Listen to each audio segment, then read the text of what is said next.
Introducing Dropbase Charts, enabling you to generate charts using the same prompt-based app building experience that we created with Dropbase AI. Let's start building with charts. To start, hit Command K and let's just add a chart into the canvas. This will just add a chart with some sample data so we can preview how it looks like. Here's a chart. And now let's add some additional data and behavior into our app. So first, let's get users into table 1, and then let's get all the orders into chart 1. And what I want to do is display that as a bar chart. And in the bar chart, I want to see order date and total price. A few more things I want to do is I want to make sure that all these requests use data from my demo database. This is my SQL database that contains all the customer and order data. I want to be able to filter the chart using data from the table. So when user selects a row in table 1, I want to filter chart 1, filter the data by the user ID. And finally, I want to show how we can use data from a chart to make a web request.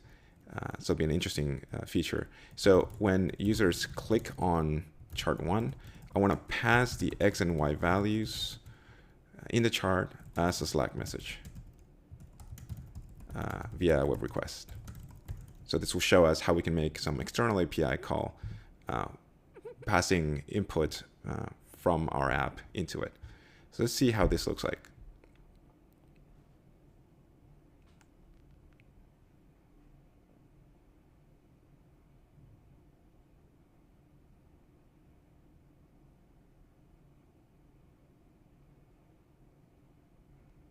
Okay, so I have my code here, and it's highlighted all the newly generated code. As I can see, it's imported request, and it's imported the Dropbase database library, and also our Slack webhook. So we have here, it's gotten all the data from my users using the demo database and passed into table 1.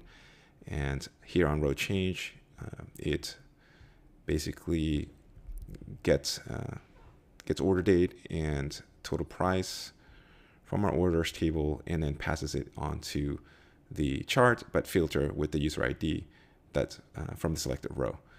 So this looks great. And finally here for chart 1, it just gets order date and total price, and then passes it onto the chart itself.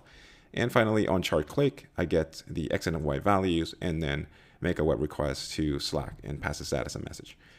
So this looks great. I'm going to approve changes here to update the code. And then I have my app here. So let's save columns and let's preview our app.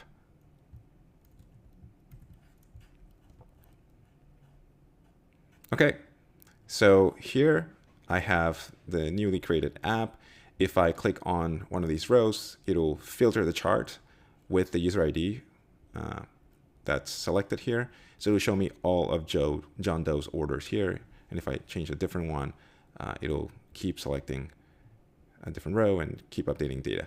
Now, if I were to click on any one of these, any place in the chart, it should trigger a Slack message. So in this case, for example, if I click on this one, it should send March 24th and a total price of $92,000. So if I click on it, I should see a Slack message being triggered here, 24, 92,000.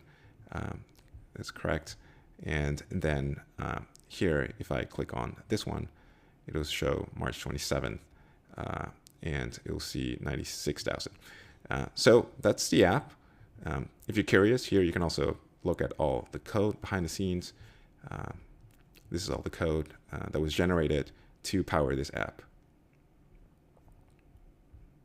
And that's it. That's an app built using Dropbase Charts.